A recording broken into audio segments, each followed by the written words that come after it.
നമസ്കാരം, ഞാൻ ഗുഡ്സൺ കട്ടപ്പന. പുതിയൊരു വീഡിയോയിലേക്ക് സ്വാഗതം. കഴിഞ്ഞ ദിവസം നമ്മുടെ ഒരു സബ്സ്ക്രൈബർ ഫോണിൽ വിളിച്ചു. അദ്ദേഹം വിളിച്ചിട്ട് അദ്ദേഹത്തിൻ്റെ ഒരു സംശയം ചോദിച്ചു. സംശയം വേറൊന്നുമല്ല, നമുക്ക് റണ്ണിങ്ങിൽ ഫസ്റ്റ് ഗിയർ കൊടുക്കുവാനായിട്ട് സാധിക്കുമോ? അതായത് നമ്മളൊരു തേർഡ് ഗിയറിൽ അല്ലെങ്കിൽ ഒരു ഫോർത്ത് ഗിയറിലൊക്കെ പോകുമ്പോൾ നേരിട്ട് ഫസ്റ്റ് ഗിയർ കൊടുക്കുവാനായിട്ട് സാധിക്കുമോ? ഒരുപാട് പേർക്കുള്ളൊരു സംശയമാണ്. പല ആൾക്കാരും കമൻറ്റ് ബോക്സിൽ ഈ ഒരു സംശയം ചോദിച്ചതുമാണ്. എൻ്റെ പല വീഡിയോകളും കണ്ടിട്ട് അദ്ദേഹം ചോദിച്ചതാണ്, സാറ് വണ്ടി ഓടിച്ചുകൊണ്ട് പോകുമ്പോൾ റണ്ണിങ്ങിൽ ഫസ്റ്റ് ഗിയർ കൊടുക്കുന്നുണ്ട്, എന്നാൽ വണ്ടിക്ക് ഒരു തരത്തിലുള്ള വൈബ്രേഷനോ ജെർക്കിങ്ങോ ഒന്നും വാഹനത്തിൻ്റെ ഉള്ളിൽ വണ്ടി ഓടിച്ചുകൊണ്ട് പോകുമ്പോൾ കാണുന്നുമില്ല. ഇതെങ്ങനെയാണ് സാധിക്കുക എന്നാണ് ചോദിച്ചത്. എൻ്റെ ചാനൽ സബ്സ്ക്രൈബ് ചെയ്യുവാൻ വേണ്ടി ഈ വീഡിയോയുടെ താഴെ കാണുന്ന സബ്സ്ക്രൈബ് ബട്ടൺ ഒന്ന് ക്ലിക്ക് ചെയ്യുക. പുതിയ വീഡിയോകളുടെ നോട്ടിഫിക്കേഷൻ കിട്ടുവാനായിട്ട് ആ ബെല്ലൈക്കണിൽ ഒന്ന് ക്ലിക്ക് ചെയ്യുക. നിങ്ങൾ ശ്രദ്ധിച്ചിട്ടുണ്ടോ, നന്നായിട്ട് വണ്ടി ഓടിക്കുന്ന പല ഡ്രൈവേഴ്സും വണ്ടി ഓടിക്കുമ്പോൾ റണ്ണിങ്ങിൽ ഫസ്റ്റ് ഗിയർ കൊടുക്കാറുണ്ട്. അങ്ങനെയുള്ള അവസ്ഥകൾ വണ്ടി ഓടിക്കുമ്പോൾ സംഭവിക്കാറുണ്ട്. ഈ ഒരു കാര്യം നേടിയെടുക്കണമെങ്കിൽ എന്നും പ്രാക്ടീസ് ചെയ്യുക എന്നുള്ളത് മാത്രമാണ് അതിന് നിങ്ങൾക്ക് ചെയ്യാൻ പറ്റുന്ന ഒരു കാര്യം. ഇനി ഇതെങ്ങനെയാണ് ചെയ്യുന്നത് എന്ന് ചോദിച്ചാൽ വളരെ സിമ്പിളാണ്. ആ ഒരു കാര്യം നിങ്ങൾ വണ്ടി ഓടിക്കുമ്പോൾ നിങ്ങൾ അതൊന്ന് പ്രാക്ടീസ് ചെയ്താൽ തീർച്ചയായിട്ടും നിങ്ങൾക്കും റണ്ണിങ്ങിൽ ഫസ്റ്റ് ഗിയർ കൊടുക്കുവാനായിട്ട് സാധിക്കും. നിങ്ങൾ ചിന്തിച്ച് നോക്കിയാൽ, നമ്മളൊരു വണ്ടി ഓടിക്കുമ്പോൾ ഒരു തേർഡ് ഗിയറിൽ അല്ലെങ്കിൽ ഒരു ഫോർത്ത് ഗിയറിൽ വണ്ടി ഓടിച്ചുകൊണ്ട് പോകുന്നു.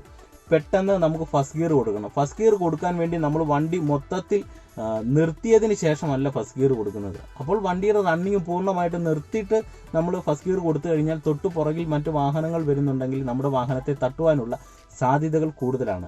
അതായത് വേറൊന്നുമല്ല, നമ്മളൊരു റോഡിൽ വണ്ടി ഓടിച്ചുകൊണ്ട് പോകുമ്പോൾ എപ്പോഴും വണ്ടിയുടെ റണ്ണിങ് നിലനിർത്തിക്കൊണ്ട് മാത്രമാണ് നമ്മൾ വണ്ടി ഓടിക്കുന്നത്. കാരണം പുറകിലും മറ്റു വാഹനങ്ങളുണ്ട്, മുന്നിലും മറ്റു വണ്ടികൾ ഓടുന്നുണ്ട്.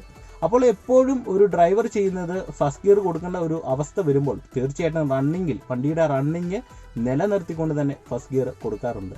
ഇനി എങ്ങനെയാണ് ഒരു വണ്ടി റണ്ണിങ്ങിൽ ഫസ്റ്റ് ഗിയർ കൊടുക്കേണ്ടത് എന്ന് പറഞ്ഞു തരാം. വളരെ സിമ്പിളാണ്. ശ്രദ്ധിച്ച് കേട്ടാൽ നിങ്ങൾക്ക് തീർച്ചയായിട്ടും ചെയ്യാൻ പറ്റുന്ന ഒരു കാര്യമാണ്. എക്സാമ്പിളായിട്ട് നിങ്ങളൊരു സ്ട്രെയിറ്റ് ആയിട്ടുള്ള ഒരു വഴിയിലൂടെ ഒരു തേർഡ് ഗിയറിലോ ഒരു ഫോർത്ത് ഗിയറിലോ സഞ്ചരിക്കുന്നു എന്ന് കരുതുക. തേർഡ് ഗിയറിൽ ഒരു 30 കിലോമീറ്റർ 35 കിലോമീറ്റർ സ്പീഡിൽ പോകുന്നു. നിങ്ങൾക്ക് പെട്ടെന്ന് ഫസ്റ്റ് ഗിയർ കൊടുക്കേണ്ട ഒരു അവസ്ഥ വരുന്നു. ഒരു വലിയൊരു കയറ്റം വന്നു, അല്ലെങ്കിൽ മുന്നിൽ മറ്റൊരു വാഹനം വന്നു, അങ്ങനെ എന്തെങ്കിലും ഒരു അവസ്ഥ ആയിക്കോട്ടെ, പെട്ടെന്ന് ഫസ്റ്റ് ഗിയർ കൊടുക്കണം. അപ്പോൾ നിങ്ങൾ ചെയ്യേണ്ടത് വളരെ സിമ്പിളാണ്. നിങ്ങളുടെ കാല് ചെറുതായിട്ടൊന്ന് ബ്രേക്കിൽ വരിക, അതോടൊപ്പം തന്നെ നിങ്ങൾ ക്ലച്ചിലേക്കും വരിക. ബ്രേക്കിലും ക്ലച്ചിലും വരുമ്പോൾ ഓൾറെഡി തന്നെ വണ്ടി ഗിയറിൽ നിന്നുള്ള പിടുത്തത്തിൽ നിന്ന് മാറി വണ്ടി ഫ്രീ ആവുകയാണ്. ക്ലച്ച് ചവിട്ടുമ്പോൾ വണ്ടി ഗിയറിൽ നിന്നുള്ള പിടുത്തം മാറി ഫ്രീ ആയിട്ടുള്ള ഒരു അവസ്ഥയിലേക്ക് എത്തുന്നു.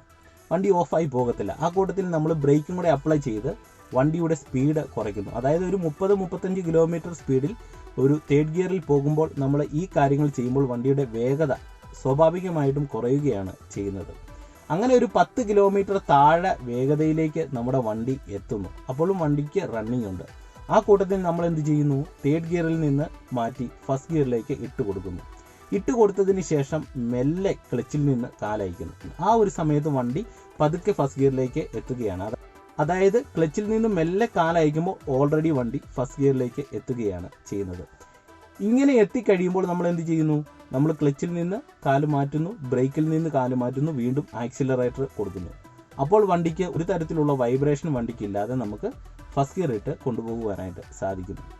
ഈ ഒരു കാര്യം നിങ്ങൾ പ്രാക്ടീസ് ചെയ്താൽ മതി.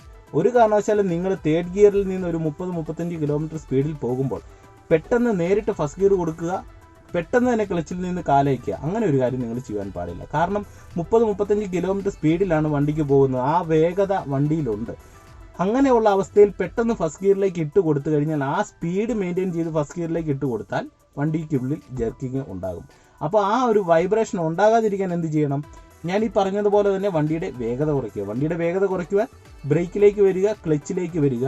അപ്പോൾ ഓൾറെഡി തന്നെ വണ്ടി ഗിയറിൽ നിന്നുള്ള അവസ്ഥയിൽ നിന്ന് മാറി ഒരു ഫ്രീ ആയിട്ടുള്ള അവസ്ഥയിലേക്ക് എത്തുന്നു. വണ്ടിയുടെ വേഗത കുറയുന്നു എന്ന് മനസ്സിലാക്കുമ്പോൾ ഫസ്റ്റ് ഗിയർ കൊടുക്കുക.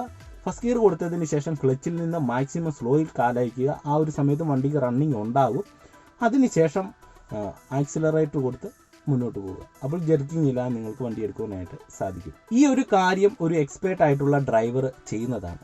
ഇത് നിങ്ങൾ അല്ലെങ്കിൽ ശ്രദ്ധിച്ചു നോക്കുക. വണ്ടി ഓടിക്കുന്ന ഒരു നല്ലൊരു ഡ്രൈവർ അദ്ദേഹം തീർച്ചയായിട്ടും വണ്ടിക്ക് റണ്ണിങ്ങിൽ ഫസ്റ്റ് ഗിയർ കൊടുക്കും. ഒരു കാരണവശാലും വണ്ടി പൂർണ്ണമായിട്ട് നിർത്തിയതിന് ശേഷമല്ല, അതായത് വണ്ടിയുടെ റണ്ണിങ് തീർത്ത് നിന്നതിന് ശേഷമല്ല ഫസ്റ്റ് ഗിയർ കൊടുക്കുന്നത്, ഓട്ടത്തിൽ തന്നെ ഫസ്റ്റ് ഗിയർ കൊടുക്കും. അപ്പോൾ നിങ്ങൾക്ക് കാര്യം മനസ്സിലായെന്ന് പ്രതീക്ഷിക്കുന്നു. ഒരുപാട് പേർക്കുള്ളൊരു സംശയമാണ്. ആ ഒരു സംശയത്തിനുള്ള ഒരു ഉത്തരം ഈ ഒരു വീഡിയോയിലൂടെ നിങ്ങൾക്ക് കിട്ടിയെന്ന് ഞാൻ കരുതുന്നു. ഈ ചെറിയൊരു വീഡിയോ ഇഷ്ടമായെങ്കിൽ ഒരു ലൈക്ക് തരിക. അതുപോലെ തന്നെ നിങ്ങൾ ഈ വീഡിയോ നിങ്ങളുടെ സുഹൃത്തുക്കളുടെ ഇടയിലേക്ക് ഒന്ന് ഷെയർ ചെയ്ത് കൊടുക്കുക. വീഡിയോ ഇഷ്ടപ്പെട്ടാൽ ചാനൽ ഒന്ന് സബ്സ്ക്രൈബ് ചെയ്ത് സപ്പോർട്ട് ചെയ്ത് നൽകുക. എനിക്ക് ഫേസ്ബുക്കിൽ ഒരു പേജുണ്ട്, ഗുഡ്സൺ കട്ടപ്പന എന്നാണ് പേജിൻ്റെ പേര്. ഇൻസ്റ്റാഗ്രാമിലും പേജുണ്ട്. 2 പേജിൻ്റെ ലിങ്ക് ഞാൻ ഡിസ്ക്രിപ്ഷൻ ബോക്സിൽ കൊടുത്തേക്കാം. അതോടൊപ്പം തന്നെ എൻ്റെ വാട്സപ്പ് നമ്പരും ഞാൻ കൊടുക്കുന്നുണ്ട്. പല ആൾക്കാരും മെസ്സേജ് അയക്കുന്നുണ്ട്. എല്ലാത്തിനും ഒന്നും മറുപടി കൊടുക്കുവാനായിട്ട് സാധിക്കുന്നില്ല. എന്നാൽ പോലും ഞാൻ മാക്സിമം സമയം കിട്ടുന്നതിനനുസരിച്ച് മറുപടി നൽകുന്നതായിരിക്കും. അപ്പോൾ നമുക്ക് മറ്റൊരു വീഡിയോ ആയിട്ട് അടുത്തൊരു ദിവസം കാണാം. എല്ലാവർക്കും നല്ലൊരു ദിവസം ആശംസിക്കുന്നു. നന്ദി, നമസ്കാരം. എൻ്റെ ചാനൽ സബ്സ്ക്രൈബ് ചെയ്യുവാൻ വേണ്ടി ഈ വീഡിയോയുടെ താഴെ കാണുന്ന സബ്സ്ക്രൈബ് ബട്ടൺ ഒന്ന് ക്ലിക്ക് ചെയ്യുക. പുതിയ വീഡിയോകളുടെ നോട്ടിഫിക്കേഷൻ കിട്ടുവാനായിട്ട് ആ ബെല്ലൈക്കണിൽ ഒന്ന് ക്ലിക്ക് ചെയ്യുക.